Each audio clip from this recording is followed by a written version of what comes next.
Hello, everyone. Welcome back to another episode of Put the Guidebook Down. Today, we are talking about languages, identity, and how language changed not just where someone travels, but how they see the world. My name is Kiara, and I'm your host, joined back again by my good friend and colleague, Hari, a Boren Scholar and Gilman Research Scholar at the University of Alabama. He is a dual degree undergraduate studying data science and foreign languages and literature, with study and work experiences at universities, nonprofits, and research institutions across the United States, Indonesia, and Germany. He is training for a career in sustainable development. Welcome back, Hari. How are you? Doing great. How are you, Kiara? We're staying warm here in New York. I'm not gonna lie, it's a little rough out here. But we're going to really focus a little bit more from your previous episode onto Indonesian and your experience in Indonesia, as we were in the same program for part of your time and then you went off and had a continuation in a different location. Most people travel with phrase books, apps, or just enough words to get by. But what if learning a language became part of living in a place? So think about this episode to cover more about this is where travel goes beyond sightseeing and becoming more a part of rhythm, sound, and story. So I want to start at the beginning, Hari. How did Indonesia first enter your life? For me, it really started with the Boren Scholarship because, I mean, we talked about this last time. You know that I love learning languages. And basically, when I saw the Boren Scholarship and I saw the options that were available, I I saw that I had never been to Southeast Asia. And I saw that Indonesia had a very unique and diverse, I guess, landscape of languages because you know how there are like so many languages in Indonesia. And I thought from a natural language processing perspective, that could be really, really interesting. And I guess one thing led to another, I applied and I got it, and you know the rest. Right. As you said in one of my favorite quotes from the last episode, you definitely deserve to be in the room, so why not apply? And I want to remind our Right, listeners exactly. of that. It's my favorite mic drop from our first episode. But I want to even go back further in terms of what were your impressions of Indonesia before arriving? Yeah, that's a really good question. So I, w- I feel like I came from the different perspective than other people because from my experience talking to others, it seems like other people, when they think of Indonesia, they think of Bali first. But I actually don't, at least when started to learn about Indonesia, I actually didn't know that much about Bali. I knew a lot about, I guess, Java and some of the history and like current political news going behind it, like how the capital is moving or how there was an election, I believe, around the time we were applying for the Boren, and a lot of news like that. And also how it has a very important role in climate diplomacy and like mitigating the effects of climate change, since they're like the most mangrove rich nation in the world. And I guess just I knew about it from the context of my interests. That's so interesting because, as you mentioned, everyone really goes right to Bali. And Right, yeah. you just explained everything, some of which I was not really familiar with or even taking into account for my own application, but not Bali, everything else around it. So, this is so cool. And it's definitely just showing our listeners how you're going to have a completely different perspective and experience to share with us for today. Now, transitioning more into the language component, since Boren is a language focused program, what did you think Bahasa Indonesia would be like, and what surprised you? That's a very good question. I think the first thing that people should know is that Bahasa Indonesia, along with Bahasa Melayu or Malay, is actually written with the same Latin script that we English speakers used. And coming, that was probably the first thing that surprised me because I guess I just expected Indonesian, like other Asian languages, to be written in a different script. So obviously that made it a lot easier to learn. And I guess other than that, I was also surprised about how relatively simple the grammar seemed and how intuitive it seemed, especially because I came from a German language learning background. And in German, as you might be familiar with, you need to learn. like so many cases and genders and other things. And as you're familiar with in German, you have to know so many cases and genders and other things. Whereas in Indonesian, you don't have to memorize gender or case or the different forms that the pronouns take or any of these things. So that really surprised me, basically, how simple the grammar was.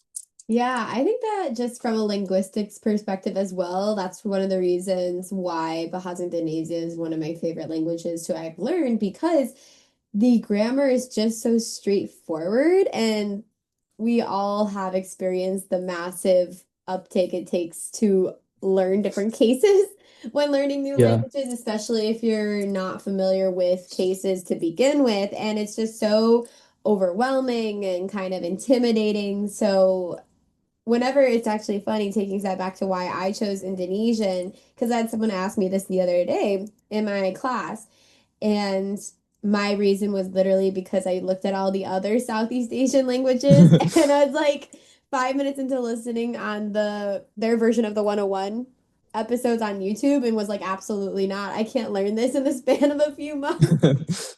And then Yeah. Indonesia was just like, yeah, that's easy. It's super happy, super chill. Yeah. Yeah. No, that's a great point. And I had a similar revelation because I chose part of why I chose Indonesian is because I didn't want to learn a tonal language like Vietnamese, for example, but I still wanted to go to that region of Southeast Asia. And Indonesian was by far the easier choice. Yes, no tones in this language other than regular inflection points. So Right, yeah. one day we'll Thank tackle God. tonal languages, but not for that program. Yeah, not today. It's not for me. Yeah. But going into more about Seafly in general, because we're shouting out our friends from the Thai and Vietnamese programs that did have tonal languages to learn in a short time span. What role did Boren play in structuring the language learning? Boren, for me, and I want to preface this by saying that I have done a language immersion program before this with German, Okay. but my Indonesian experience with Boren was much better because it was so much more integrated. Because I lived with my host family, I met with language partners all the time, and we were in class for quite a few hours every day, as you probably remember, and not just the language classes, but also the cultural elective classes like dance or dance and music mostly. Yeah, singing. So yeah, Small yeah, singing group. yeah. Me, Jade, you, and Luke for Dangdut. Yeah. Yeah.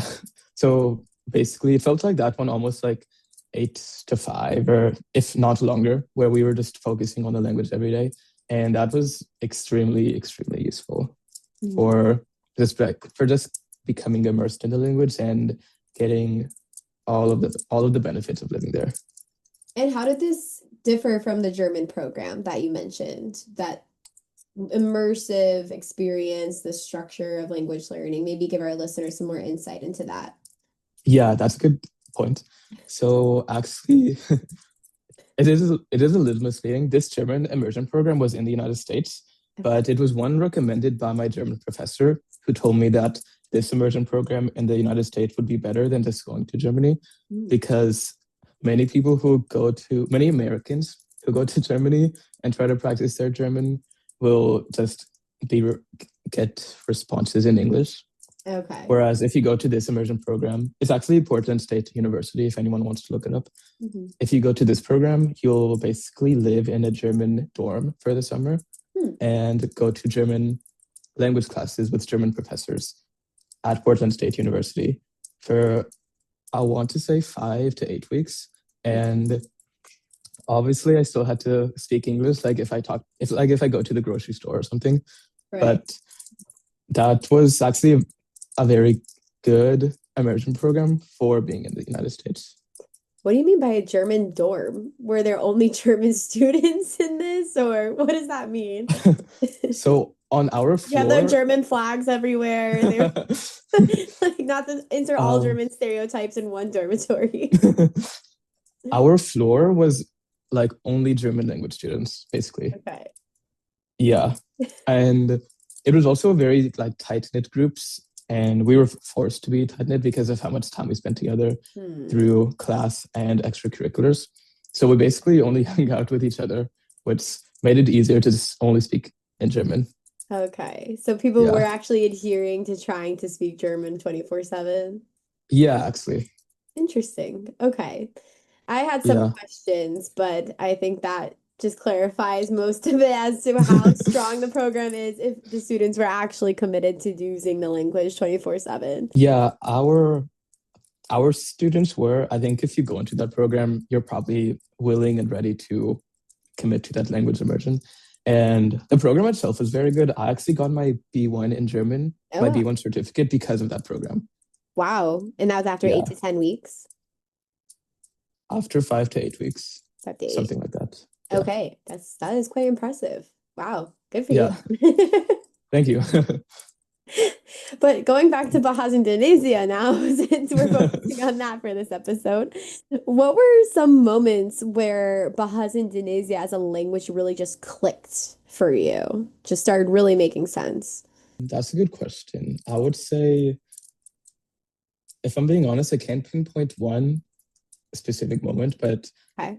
I feel like the common thread is whenever I'm struggling to say something, or whenever, not when I'm struggling, but whenever I enter what I would consider like a difficult conversation, Okay. is when something new just clicks in every one of those conversations. I remember like one example would be I'm explaining the like electoral college from the United States to my host parents in Indonesian, which is Okay. something some people, I would say some people could not do in English. Yeah. And yeah, basically whenever I enter what I consider a more difficult language, more than an everyday conversation, basically, Hmm. I struggled a little bit, and then something clicks, and then I make it through. But I again, no particular moment. Okay, all right. You kind of are able to just find the flow in the conversation despite navigating abstract or complex topics or vocabulary, and then it just comes out like word vomit, maybe. Yeah, you explained that way much much better than I could have. But yeah, Hey, you do gotta you give have a me the moment? framework. Yeah. Did you have a moment where it clicked for you? You know, we know how Indonesians like to be kepo. So for our Right. listeners, gossip is kepo is a slang word for someone who likes to gossip over there. And my click moment was really with my host parents because we were always gossiping together. And it's not just about Right. gossiping relevant to like the program or what's going on in their lives, but it's also like my personal life and drama with friends back home. And really, we just Yeah. bonded over gossiping. And our dining table was always funny to listen to. Like you would catch the staff and other students lingering by because we were just going so fast in Indonesian because it just felt Yeah. like all clicked, as you said. You're like, oh my gosh. I don't know what I'm saying really. Like I was not even thinking in English, just like word vomited out. And I was like, this is Right. kind of cool. Yeah. You just reached flow state. Yeah, flow state. I Yeah. locked in. I was like, yeah, this is a topic I'm passionate about. So then it just went out with it. Yeah. I think another point that really helped me for the language to click was when in our classes, when we were assigned to do, when we were assigned to give our own lectures to the rest of the classroom. And I believe we could choose the topics, but we basically became the teacher for the day. And that like really put us on the spot and really helped me a lot with the language. All right, I'm gonna be honest. I mean, I agree with you that they helped a lot, but I didn't know what was going on half the time. Especially Really. during your presentations where you whipped out the Anki vocabulary set. And I was like, that's not fair. That wasn't in the vocabulary list this week. And then they would ask Yeah. me, does anyone have any questions? And I was like, yeah, what the heck is going on? I don't know what any of this Yeah. means. Yeah, I hate to say it, but there were many moments where you would ask, I swear, for some vocab words, you would ask, what does this word mean like every week or something? I would. I really would. And then Yeah, it would take a lot of explaining since they couldn't break it down in English. We'd have to break it down right. in Yeah. Indonesian for me to understand. And I was like, man, how are people getting these words? Not Yeah. fair. I'm telling you, Anki, it's just the way it goes. Anki, Like if it's you're just yeah, listening, it's just optimal. if you're listening, Anki, like he could be your ambassador. The amount of times he brought it up and was like showing off his sets, like it is impressive. Yeah, it really makes a difference for vocabulary. I'll say that. Yeah. But going beyond just fat vocabulary and talking about more mistakes, since we brought up my endless questions seeking understanding in Indonesian, are there any funny or memorable laughable moments for language mistakes that became part of your story, whether this is during your sea flea time or when you were off on your own program in the spring? Yeah, I'm sure there were more than just one for sure, but the one that comes to mind is when we were in class together in Malang, and I believe we were talking about the theme of vacation for the day. And one of the vocab words obviously was amusement park. And for our English listeners, for context, the Indonesian word for park is very similar to the Indonesian word for friend. It's like taman versus taman. So I believe I said amusement park, taman or taman hiburan, but they heard like friend of amusement. And they were very confused as to what that meant. And like, I think the whole class was confused as to what that meant. And also, Bu Nisa, like one of the administrators of the language school, was also in the room that day to observe. And the whole class is like starts laughing and is like, what does this amusement friend mean? Like, No, we were just do you poking your remember that? buttons hard. We are like, Yeah, yeah, oh, friend of amusement, where is this coming in? Who is this? yeah, yeah. Like, what exactly does that mean? Yeah. Yeah, I totally forgot about that. There were so many good ones of like similar to that instance, like with our other colleagues, just like messing up a single tone or vowel, and then all of a right. sudden Yeah, changes the meaning to something completely inappropriate, and they don't understand what they're doing, but then the professors are just laughing, and you got to give them a second to stop before they explain. exactly. Yeah. That. Oh my God, that happens so many times. All in good humor. This is one of the struggles of learning a new language, but we're all in the struggle bus together. But Yeah. now talking about like the impact of language, because we did take the extra step to go beyond just the surface level of vocabulary and grammar. How did speaking Bahasa Indonesia transform your relationships with locals? That's a really good question. And I really want to share this one story I had. So when I lived in Pontianak, I was working as a data scientist, but I took 1 week off to go to this marine national park in Bunaken. Mhm. And I stayed at this hotel that was like on Bunaken Island. One of the workers at the hotel used to work for the national park. And because I could speak Indonesian, like basically like full professional proficiency. Mhm. I like we had no problems communicating, and I told her about how I'm like super interested in conservation, and like I asked a bunch of questions about like how do the national parks in Indonesia work, and like how does this one work, Mhm. and because I was able to like speak the local language, and I'm guessing because she hadn't met many hotel guests who could speak the language, we bonded fairly quickly, and then she even offered to take me to inside of the national park office, and I got to meet Wow. some of the people who worked there and like ask whatever I wanted. That's so cool. You got like a whole different Yeah, experience just because your language kind of like unlocked this new level. yeah, exactly. But continuing into like community engagement, now I want to shift a little bit more beyond just language because as part of any culture or language, there is more habits, cultural etiquette, expressions, body language is super important. So maybe what daily habits or practices did you begin to adopt that felt uniquely Indonesian? Maybe while you were living abroad, and then now if you've taken any back home with you. Yeah, so the ones I'll talk about here are definitely ones that I believe I still do. Like I brought them back to America, but it's definitely just taking greetings more seriously and asking more slash better questions because as you know in Indonesia, like people are always ready to greet you and ask you questions. And even though to some Americans it might come off as invasive just because of the different cultural script and cultural framework, it's their way of showing that they care about you Hmm. and that they want to get to know you in like a friendly way. So yeah, that was the biggest thing that I started doing even while I was in Indonesia, whenever I Hmm. met someone new.